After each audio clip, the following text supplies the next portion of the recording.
कैसे हो आप? क्या नाम है आपका? आरती। अब बहुत देर से यहाँ बैठे हो, क्यों? बस ऐसे ही। क्यों बैठे हो ऐसे ही? कुछ प्रॉब्लम है घर में इसी वजह से। क्या प्रॉब्लम है घर में? मेरे पापा ने घर से निकाल दिया। आपके पापा ने आपको घर से निकाल दिया, लेकिन क्यों? उनका किसी और से अफेयर चल रहा था जो मुझे अच्छा नहीं लगा। मैंने उनको इस चीज़ के लिए रोका, मना किया, तो इन्होंने वो चीज़ बंद करने की जगह मुझे निकाल दिया।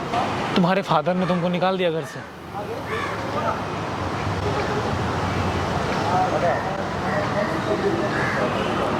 तो तुमने क्या बोला था? मैंने बस उनसे उनकी चीज़ें बंद करने के लिए कही थी। सरवाइव करना कितना मुश्किल है। काफ़ी ज़्यादा है पर तुम्हारी मम्मी है, हाँ, तो आपने अपने मम्मी को ये बात नहीं बताई? मम्मी मेरी बहुत भोली है। वो उन्होंने बोला, मना किया, हाँ, पर वो भी उनको नहीं सुनते। तो अपने मम्मी को बोलो कि एक्शन ले। क्यों नहीं ले रही हैं? अगर कोई गलत करा तो उसके ऊपर एक्शन तो होना चाहिए ना। नहीं, मेरी मम्मी उनसे बहुत प्यार करती है। तो आप एक्शन लो। ठीक है ना, कोई बात आपके पिताजी क्या बोले कि आप घर मत आना? नहीं। तो पूछे नहीं कि हम कहाँ जाएंगे अब? उन्होंने बोला जहाँ रहना है रहो, निकल जाओ यहाँ से, कोई ज़रूरत नहीं है। आपकी माताजी ने क्या कहा फिर? मेरी माताजी ने रोकने की कोशिश की, बहुत पापा को भी बोला, हाँ, मुझे बोला, रोका, हाँ। पर मैंने भी बोल दिया कि अगर आपको ऐसे रहना है तो मैं भी नहीं रहूँगी, कोई बात नहीं। किसने बोला ये बात? ये चीज़ मैंने बोली। तो आप यहाँ क्या करोगे? यहाँ कैसे आप सरवाइव करोगे? सोचा है आपने कभी? ऊपर वाला भटकाता है तो रास्ते भी वही दिखाते हैं। मतलब घर नहीं जाना है आप? नहीं, ऐसे तो माहौल में नहीं जाना। तो आपकी माताजी कैसे बर्दाश्त करती हैं ये चीज़ें? तो बहुत मुश्किल होता होगा ना बर्दाश्त करना। हाँ, बहुत मुश्किल है वो, पर कभी कभी सब चीज़ें अच्छी रहती हैं, कभी कभी बिगड़ जाती हैं। क्या करती हैं आप? मैं अब तक तो कुछ नहीं करती थी। आपको रोना नहीं चाहिए, रोने से कुछ नहीं होने वाला है लाइफ में। रोते तो कमज़ोर लोग हैं, मजबूत लोग तो अपनी रोने को ताकत बना लेते हैं और ताकत के साथ फाइट करते हैं। अब आप ये देख लो, आप बेचारी बनना चाहती हो, आप फाइटर बनना चाहती हो। क्या करना है आपको, आप ये देखो। मुश्किल है बट मुश्किल कुछ भी नहीं है, आपको फाइटर बनना है, आप लड़ो। इतना आसान नहीं होता है ना चीज़ों को छोड़ देना, भूल जाना, बहुत प्रॉब्लम होती तो उसे में फंसे रहना। देखो आपके पास दो ऑप्शन है, या तो आप घर चले जाओ, या तो वो चीज़ें जो चल रही है उसके साथ आप कंप्रोमाइज करो। दूसरा चीज़ ये है कि आप एक्शन लो। रोने से क्या होगा? आप अपनी एनर्जी, आपका जो मेंटल पीस है, इसे भी आप खराब करोगे। उससे कोई भी सोल्यूशन नहीं निकलने वाला है, जान लो आप। आपके हिसाब से क्या करना चाहिए मुझे? ऐसे ही रोना चाहिए या फिर उनका घर छोड़ कर? मैंने ये कहा, लाइफ में जो हो गया उसे आपको छोड़ देना चाहिए। जीवन बहुत बड़ा है। आपको अपने फादर के खिलाफ एक्शन लेना है, तो यहाँ सोचा है यहाँ क्या करोगे इस शहर में? करेंगे कुछ ना कुछ, नौकरी जॉब। मुझे यहाँ नौकरी भी कौन देगा? अगर किसी के पास नौकरी के लिए जाएगा इंसान तो गलत सोच होगी उनकी, गलत विचार होंगे।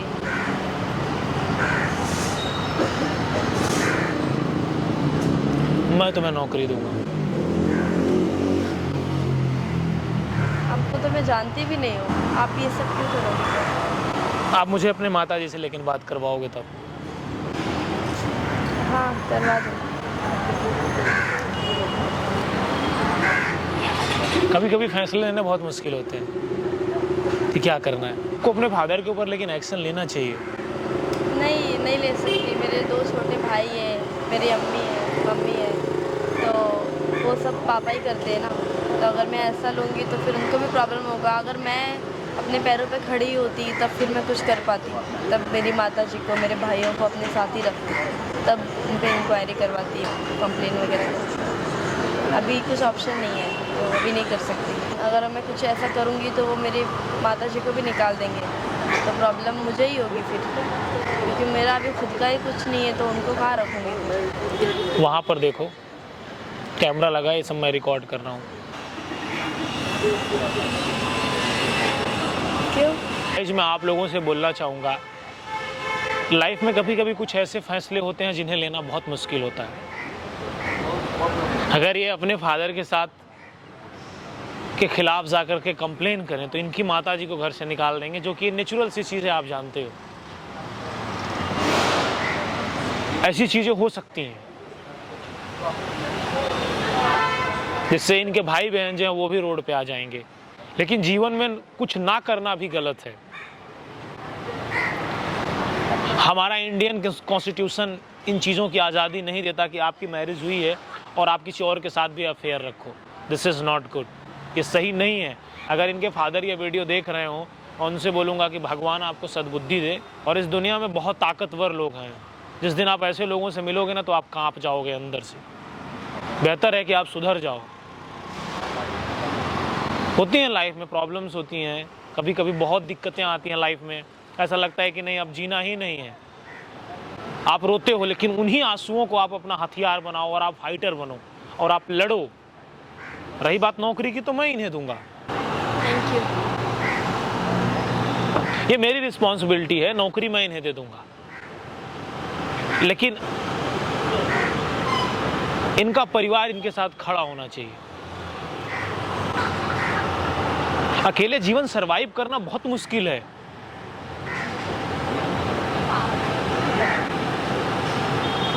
आप अपने माँ के टच में रहो, मैं आपको नौकरी देता हूँ। चीज़ें जब ठीक हो जाएं तो आप अपनी माताजी को भी बुला लेना। और एक बार मैं आपके पिताजी से भी बात करूँगा। वो इस लायक नहीं है कि आप उन्हें समझाओ और वो समझ जाए। एक बार वो बात करूँगा उनसे, वो नहीं समझेंगे तो मेरे पास 10 तरीके हैं, और मैं दूसरा ही लगाऊंगा, उतने में भी समझ जाएंगे। 10वां लगाने की आवश्यकता नहीं पड़ेगी। वो नौबत नहीं आएगी कि मुझे 10 तरीके आजमाने पड़े। गाइज, आपको इस वीडियो को हिंदुस्तान के हर कोने में पहुंचाना है, और गलत के खिलाफ आवाज़ उठाना गलत बात नहीं है। कुछ नहीं कर सकती थी तो बाहर आ गई रहने के लिए। रही बात जॉब की, वो मैं देता हूँ। लेकिन ऐसी थिंकिंग हमारे देश की होती जा रही है जो कि बहुत मुश्किल है। मैं इनके पिताजी को बोलना चाहूँगा, अगर आप हमारी ये वीडियो देख रहे हो तो सुधर जाओ, वरनी ऐसी कठोर कार्रवाई करूँगा कि आप जीवन भर याद रखोगे, भूल नहीं पाओगे। रात में सोओगे तो वो चीज़ें याद आएंगी, आप रिलेट करोगे। इसलिए आप सुधर जाओ। और हमारी जो बहनें ऐसी प्रॉब्लम फेस करती हैं, कुछ गलत कदम उठाती हैं, उन्हें कभी भी गलत कदम उठाने की ज़रूरत नहीं है। आप फाइटर बनो, लड़ो और काम करो। समय के साथ चीज़ें ठीक हो जाती हैं। समझ सकता हूँ कि बहुत मुश्किल होता है जब कोई साथ ना हो तो, लेकिन फिर भी आपको खड़े रहना है, हिम्मत के साथ आगे चल के काम करना है। बाकी यहाँ पर 2% लोग घटिया हैं, वो घटिया ही रहेंगे, वो कभी सुधर ही नहीं सकते लाइफ में। उनका वो काम ही है। आप उन्हें कितना भी अच्छा बनाओगे, एक कीड़े को आप कितनी भी अच्छी जगह रख दो, वो नाली में ही जाएगा, तो वो वही डिजर्व करते हैं, और उन्हें उन्हीं की भाषा में समझाया जाएगा। आप जॉब करो, जब चीज़ें बेहतर हो जाए तो अपनी माताजी को भी आप बुला लेना। बहुत धन्यवाद आपका, शुक्रिया।